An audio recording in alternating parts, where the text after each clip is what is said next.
When I first stumbled across a modern interpretation of the law of assumption after over a decade of sporadically trying to understand conscious manifestation, I felt such a sense of relief. I was already an anxious, overthinking, analytical person, and the idea of having to just feel it real, feel like I already have the thing that I want, believe that I already have the thing I want, like what is very vaguely talked about under the law of attraction umbrella, felt very overwhelming. How do I just switch on feelings? So I thought if I already overthink, fine. All I have to do is continue to overthink, just overthink more in line with what I want, as if I already have it. Job done. Now, can you manifest things that way? Yes, you can. A lot of you may have come across law of assumption coaches talking about the mini manifestation list, like I used to talk about. And the reason why it's so easy to manifest things on your mini manifestation list is because they're things that you don't have an emotional attachment to.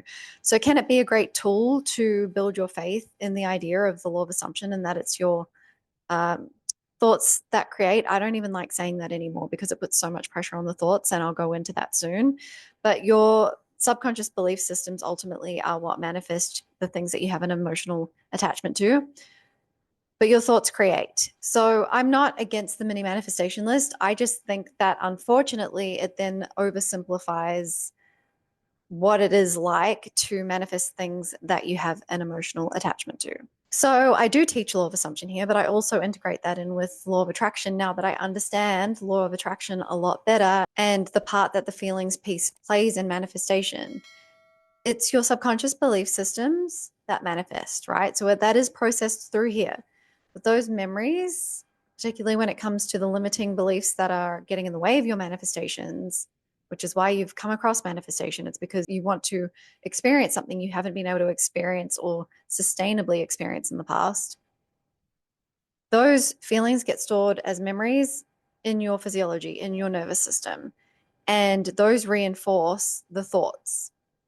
And those are the feelings that get associated with the thoughts of the things that you want. So let's talk a bit more about the feelings piece, right? A little bit of the law of attraction. Can you manifest the thing you want by simply willing it into existence from an anxious, lackful place with terrible self concept? Yes, you absolutely can if you don't get mentally and physically sick or burnt out before your manifestation comes in. And I'm speaking from experience. If you go back to my older videos, I've mentioned this before, my skin was really bad. And if I ever recorded with my skin, even when it was bad, that wasn't as bad as it had been. Like it was on days where I wasn't recording. It was terrible. It wasn't just acne. It was like an itchy pus, like clusters of pustules all over my like chin and jaw and cheeks and around my nose and a bit on my head that itched and burnt. Whereas like acne is a little easier to ignore because you can just not look at it for the most part. Sometimes you feel it, sometimes it can hurt. But this was like, I would wake up in the middle of the night because I'd hurt myself because I'd be scratching in my sleep. And that was just one of the symptoms. I was having allergic reactions to things that I'd never had allergic reactions to before. Like I play touch football and touch rugby league, for those who don't know. And I wore shorts one day and sat on the grass to change my boots, and the back of my legs broke out in hives because they reacted to the grass. My lips doubled in size one night. I'm not even going to put a picture of what that looked like up. I looked like, you know, Kris Jenner in that episode of Keeping Up with the Kardashians from one of the earlier seasons where they went like on a holiday and her lips just blew up. Yeah, like that. I started feeling intolerant to foods that I'd never had issues with before and all sorts of things physically. Mentally, my mental health initially improved somewhat because I felt like I was in control. But manifestation, lasting, sustainable manifestation isn't about control, it's about flow. It's about allowing, okay? Not forcing. I felt better initially because I felt like I was in control. And the thing that I wanted to control was something that I had felt prior to coming to understand law of assumption or manifestation via the manual of law of assumption first. I didn't feel in control of. But, and I'll talk about some of the aspects of law of assumption that are also quite toxic that kind of led to me doing this, but I continued to stay around situations that didn't feel good, that gradually over time chipped away at me mentally. and over time heightened my anxiety so gradually to the point where I didn't even realize that for several years then I was in a constant state of anxiety. And what happens when you're in a constant state of anxiety? Well, what is anxiety? First of all, anxiety is fight or flight mode in your body. It's survival mode, right? It's your body perceiving a threat that on a primal level would have been in the past before our brains evolved to have like the more like the younger level of brain that we have, where we're able to analyze things and imagine and all that sort of thing, build complex relationships and not just procreate for the sake of the survival of the species. That primal level of your brain is still there and your physiology is still there. And when you're anxious, your physiology thinks that you are trying to run away from something that is a threat to your literal survival, that you've got a saber-toothed tiger trying to eat you, right? And you would normally only need to be in that state long enough to climb a tree and get away from something like that, right? Maximum a few days, usually. So when you are in that survival mode state for so long, your body eventually says, like, I can't keep running from the saber-toothed tiger. You haven't gotten to safety yet. I've got nothing left in the tank to keep you going. So we're going to have to play dead and hope that it doesn't want to eat us if it thinks that we're dead. And that's when the anxiety becomes depression. When you have nothing left in the tank and you have no motivation to do anything, you don't want to open your curtains, you don't want to have a shower, you don't want to care about yourself in any way, shape, or form. That is still survival mode, but more in like let's just hope that they want something fresh. So I got to the point where I was burnt out. Mentally, I was not in a good place. And every time I've talked about this on a live stream, for some reason, it's not really hitting me emotionally now, which is fine because I don't really want to put that out there on a permanent video anyway. But when I'm on live streams, which I'll mostly be doing within the Cheat Code Academy going forward, but I do some of them on TikTok at the moment. So just quickly, the Cheat Code Academy is launching in February. If you're not on the wait list, you're going to miss out on the 50% out code that's going to go out to everyone on launch day. It's no obligation to join. If you decide to join as a founding member while the doors are open for the founding members to join at 50% off, you not only get your first month at 50% off, but every month you decide to remain a member, you can obviously cancel at any time. Compare it to other manifestation coaches. Happy for you to do that. I know that I'm offering something really good for a very accessible price, and even more accessible with the 50% off code. Just keep in mind that on launch, it will be in Australian dollars. So you'll need to do the conversions yourself, or if you're paying with PayPal, PayPal will usually work that out on the pay screen, I believe. Also, if you pay for a whole year up front, you get 2 months free, and you should be able to then use the PayPal Pay in 4 option, also getting the 50% off, paying in 4 installments over 6 weeks. So a quarter up front, and then a quarter in 2 weeks, a quarter in 2 weeks, a quarter in 2 weeks. Okay. So as you can imagine, survival mode, particularly when it gets to the point where you've got no gas left in the tank, you go from not being able to sleep. And you might be able to relate to one or both of these if you've gotten to the point that I got to before I wisened up, okay? Which is why I teach you guys this shit, because I know a lot of you will click off as soon as you hear me say law of attraction or that law of assumption can be toxic. And there's extremes in everything. I went from not being able to sleep because I was anxious and had too much nervous energy to not being able to get enough sleep. I would sleep for like 11, 12 hours a night, and then I would still need a nap in the day. And my legs felt like lead. My whole body just felt so heavy. I practically crawled up the stairs in my apartment. It was awful. My mum visited me once when I was burnt out, and she was like, Cerise, this is not normal. This is fucked. What's going on? I slept most of the time she was here. So, I highly, highly encourage you, if you're still watching my content and gotten to this point, that's great. But if you're not implementing my cheat codes yet, like actually implementing what I say as opposed to just listening to it, please do implement in my cheat codes to help you avoid getting to that place that I got to. It was awful. And if you have gotten to that place, these are the things that I did when I had no choice but to focus on myself at this point, that I didn't intend to have anything to do with my manifestation, but I just found that when I actually truly put the focus on myself, not just I am affirmations, not just self-concept the way it's spoken about by most people, but also treating myself how I want to be treated, making sure that I'm regulating my nervous system and doing feel-good things that I enjoyed that were just for me, that were completely unrelated to my manifestation, that if I did happen to cross paths with anything or anyone to do with my manifestation, I could trust then that it was part of the most efficient route to it, because I wasn't trying to force it if I was just doing something that was seemingly unrelated to my manifestation, right? When I did those three things, my manifestation started to flow again. I started to feel better. My physical and mental health got better. I started to get more energy again, although that part does take a bit of time. So be gentle with yourself, be patient with yourself. And that's when I realized, oh, okay, these are like, this is what law of assumption and law of attraction are really wanting us to do and to incorporate the two things together. But a lot of the people that get the most views on social media, unfortunately, are the people with already out of whack nervous systems gravitate towards, because that's on the level that they're on at the time. And that's kind of probably what I did. I wasn't outwardly manic in my videos like a lot of coaches are, and I'm not saying that to shit on them. I'm saying, like, I learned the hard way too. For me, it didn't present as outwardly manic. It was outwardly I was a duck on water, you know, cool, calm, collected on the surface, but internally my nervous system was all over the place. So, you know, I was on that level. It was just showing up in a different way, presenting in a different way. And I never even used to know, like years and years ago, I didn't think I was an anxious person because I was able to hide how I felt internally very well. So I thought that I didn't have anxiety. And then we had someone come to my workplace and go, these are symptoms of anxiety. And I was like, oh, shit. But I still went through a couple of rounds of burnout before I finally did the things that sustainably, like, that pulled me out of it, but also helped me not get there again. And not just not get there again by being able to be more resilient to stress, but also noticing at a twinge of a feeling that something doesn't feel right. That's your intuition when it's attuned. That's your internal compass when it's magnetized.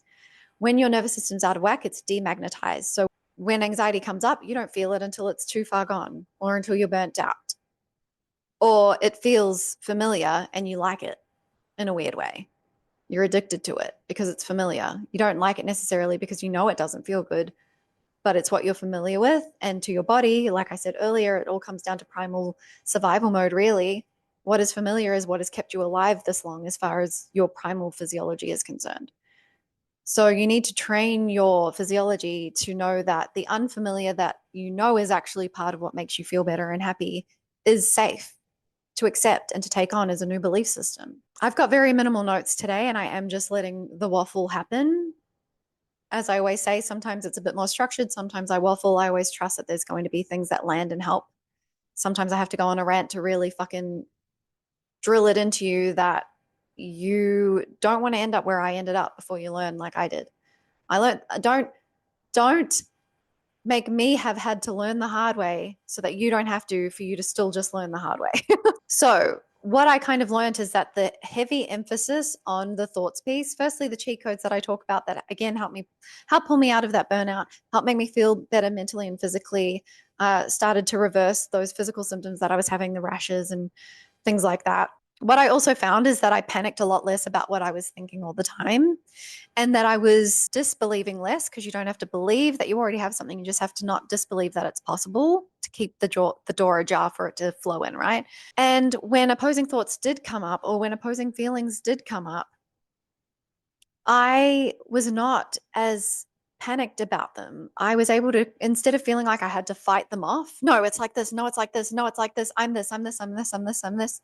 Instead of having to do that, I was able to go, okay, it makes sense that I'm thinking or feeling that way at the moment because of what I've experienced in the past, but that's not who I am anymore. By nature of coming across manifestation and wanting to make a change, you are automatically not who you were anymore. But if you don't address the nervous system, you actually can become worse off than where you were before coming across manifestation. Because where in the past you would have been like, fuck this, and just walked away from something. And I'm not saying or encouraging you to be like, to give up, because there's a difference between detaching and giving up. I've got a video on that. If I remember, I'll put it on the end card for you to watch after this. But when you gave up, at least you didn't get to the point where it chipped away at you more and more. When you persist in the way that a lot of people are talking about persisting within the law of assumption manual of manifestation, or their misinterpretation of the law of assumption manual, you are kind of encouraged in a way to ignore how you feel, to ignore that twinge of anxiety that comes up that says this isn't part of the most efficient route to your manifestation. It may not necessarily be saying not this person that you really want. It could just be saying Not right now. They're not that version of them that you want because you're not the version of you yet that meets up with the version of them that you want them to be. I talked in my last video about puzzle pieces. I'll also put that on the end card if I remember.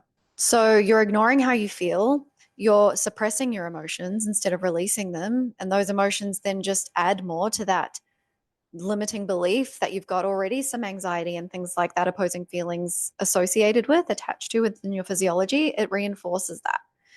So even if you can will something into existence by obsessively affirming and flipping every opposing thought, which again, I used to say to do, okay? I learned the hard way. So I'm not shitting on the people who are still saying this shit, okay? I feel for them because I hope that they don't learn the hard way that I did. When you're doing that, when you're suppressing your emotions, they're eventually going to explode out of you at the most inopportune time, at the worst possible time. But you're also associating that opposing emotion that's becoming more and more amplified because you're suppressing it and it's growing within you. You're associating that feeling, that anxiety, that frustration, that sadness with the thoughts of the thing that you're manifesting. So even if you can will it into existence, the self-sabotaging behavior comes from your physiology feeling that anxiety and that unsafety, which is essentially what it is in the body. That's why it doesn't become sustainable. And if it does, it becomes exhausting until eventually you burn out, because eventually you will. Or you'll give up. You'll become resentful and you'll again give up as opposed to detaching. So definitely watch the video on the difference between giving up and detaching. But when you address the feelings piece, not that it's your feelings that manifest, but when you address the feelings piece, you start to associate the more cool, calm, collected feeling or neutral feeling or positive feeling with the thing that the new story that you're telling yourself about your manifestation, your new belief that you're building or allowing, because you're chipping away at the disbelief, right? Don't have to believe, you just have to not disbelieve. Just chip away at that disbelief. So when your manifestation comes in, it feels safe. It feels okay to allow.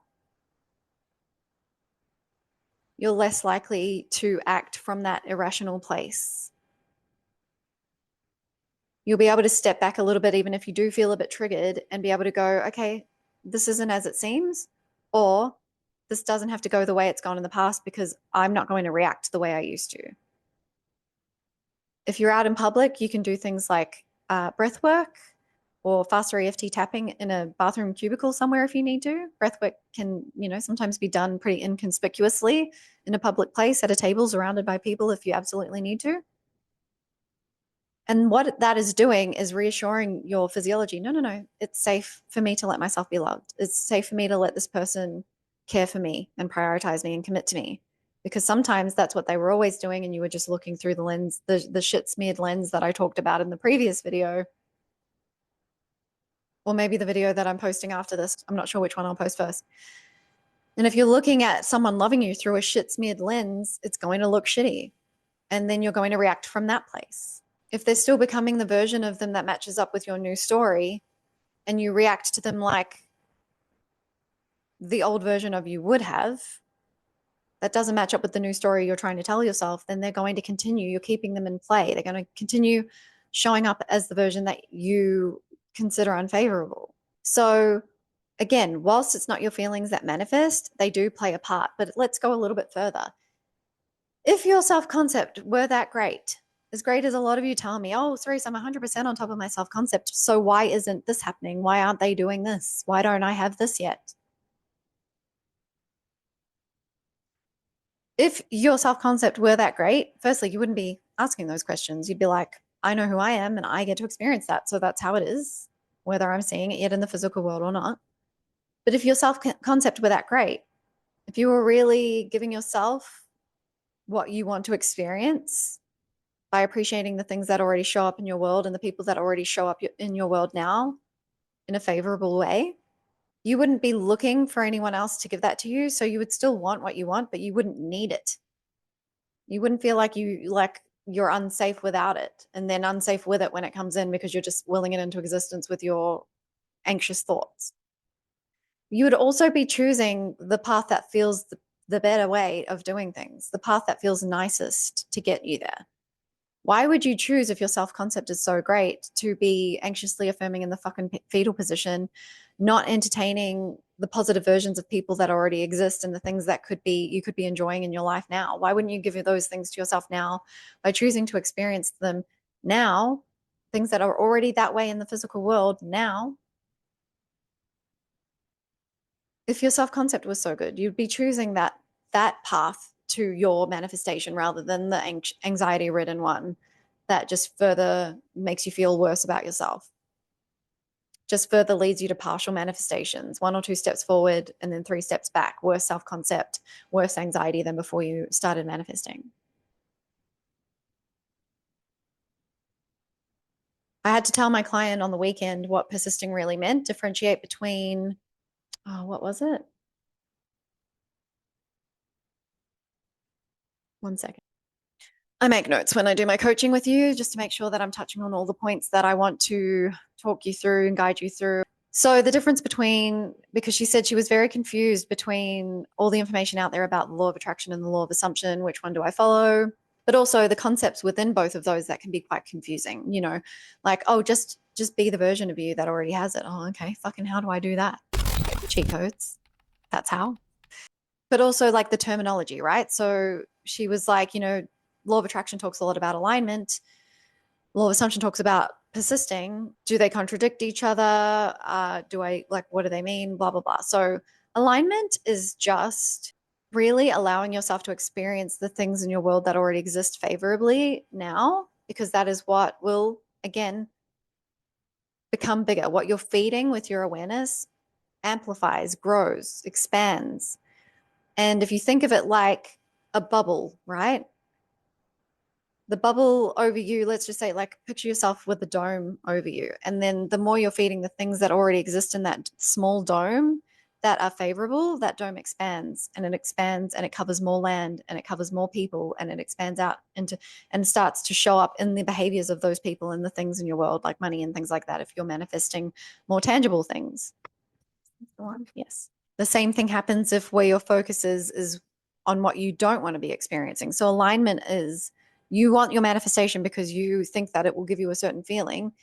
How can you feel that feeling now in some way? If it's love, it doesn't have to be romantic love that you're allowing yourself to experience now, but it also can be. I'll do a video on that.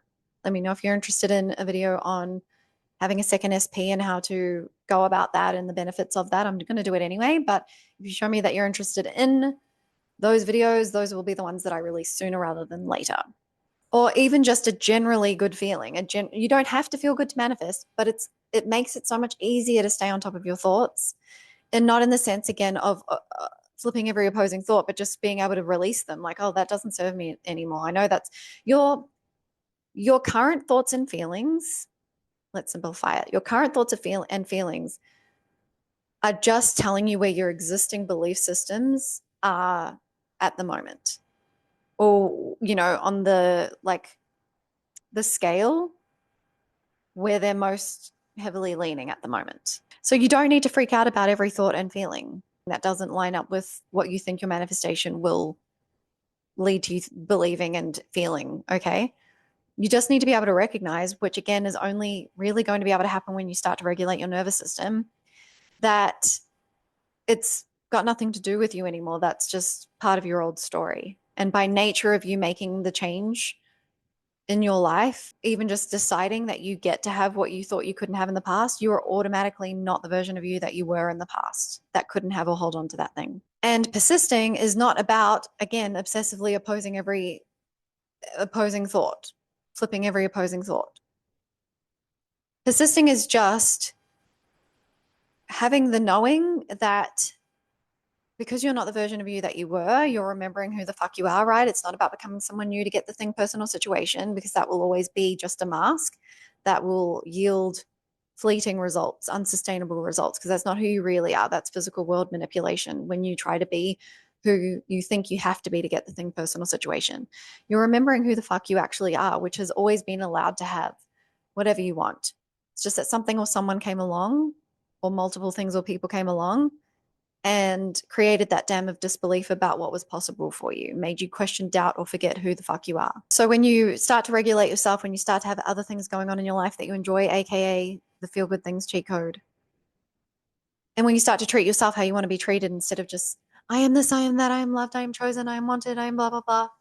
Instead of just doing that, and you'll want to do that less and less and just be able to go, I'm chosen, I'm wanted, it's all good. I know it. You will be able to just release those opposing thoughts. Okay. You'll be able to zoom out, right? Same with how you behave around people. You won't have that knee jerk reaction to things anymore because that's propelled by an out of whack nervous system. As you start to become more regulated, you're able to zoom out of it and be like, I'm probably just seeing that through a shit smeared lens. Well, that's just part of my old story showing up, but that's not my story anymore. So I know things are changing. It may not be happening right directly in front of me in the small amount of HD in my direct line of vision or the small bit of blurred peripherals, but there's a whole wide world around me where things are coming together. All good. That's persisting, just remembering who you are. So to recap, obsessively affirming, robotic affirming is okay if it's not propelled by anxiety. For most of you, it is. Obsessively affirming, not necessary, not the way to sustainable manifestations when you have an emotional attachment to your manifestation, which you likely do if you're watching these videos. Your feelings may not be what actually manifests, but they are part of what has created your belief systems, the deep rooted belief systems that you want to be changing. So you have to address the feelings piece. When you release the emotions that come up, which I still have to remind myself sometimes, I used to be someone who would like, I could feel the tears coming on and I'd be like, it's going to be okay. Don't worry. It's all going to, and I would stop myself from crying. And now I just let it happen. Sometimes I'll do some therapeutic crying. I'll be like, I haven't cried for a while. I'm going to put something on, like a feel good thing on that I know is going to make me cry and just release that. I did do a podcast episode on that once upon a time, but I've removed my podcast because it was very mindset heavy, very mental diet heavy, law of assumption heavy. And now I know better and I teach you better to avoid, again, the burnout that led from that advice for me and a lot of people.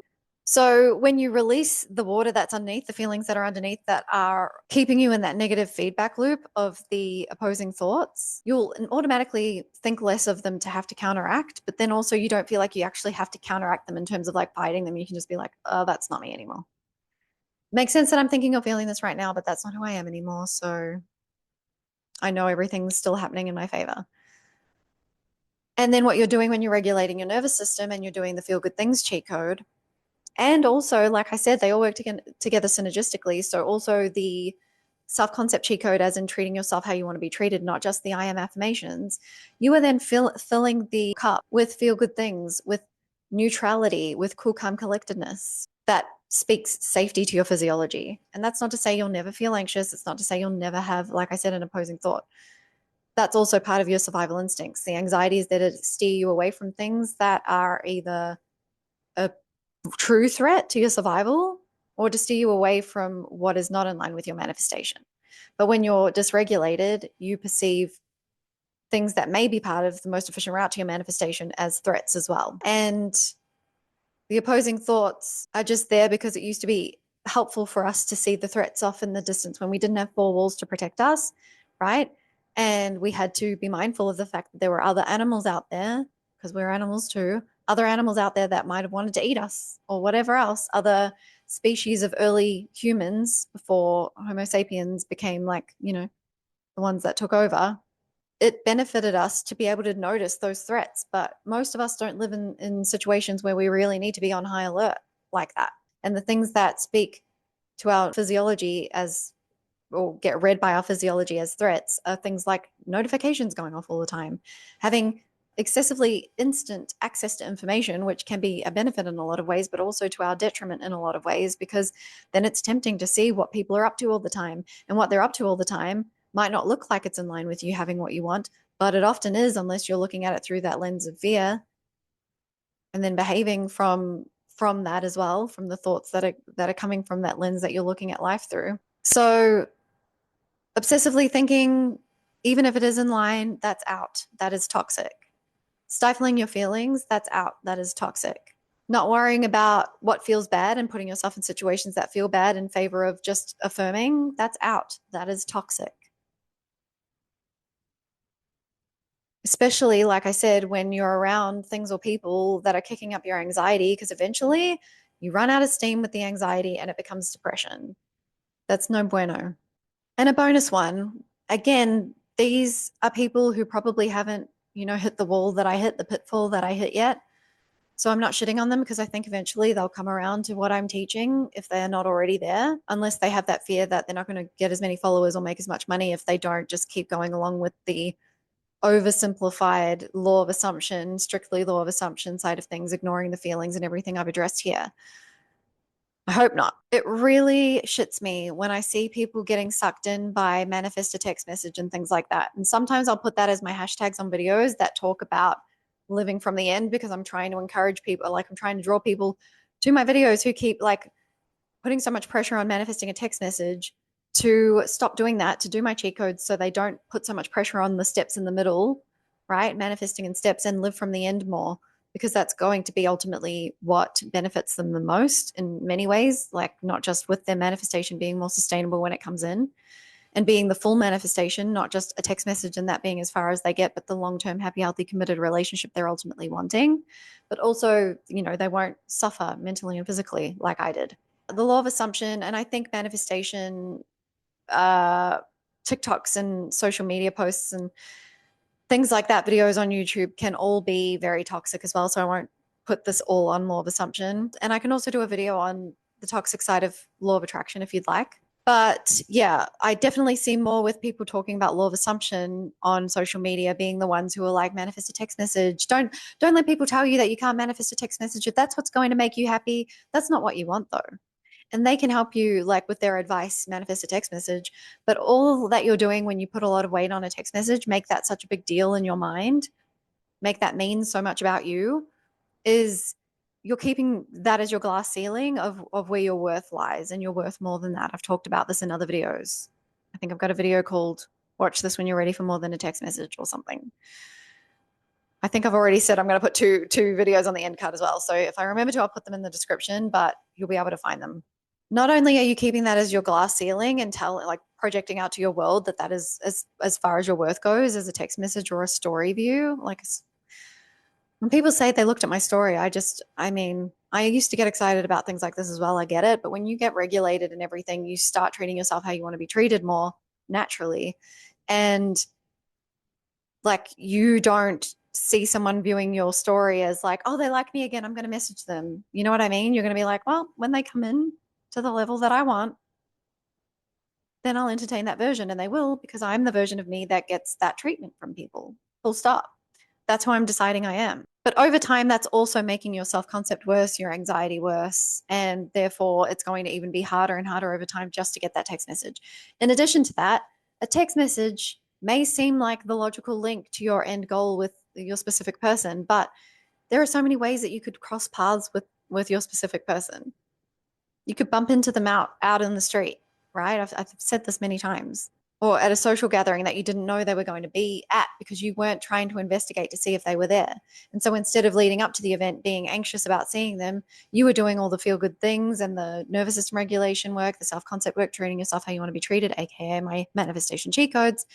And you regulated yourself to the point where and created so much safety and feel goodness within yourself that when you got there and they were there and it was a little bit of a surprise, you weren't in any self sabotaging behavior propelled by that anxiety. You don't need to know where they are and what they're doing at all times, because when you need to know that, you're projecting out that you don't know.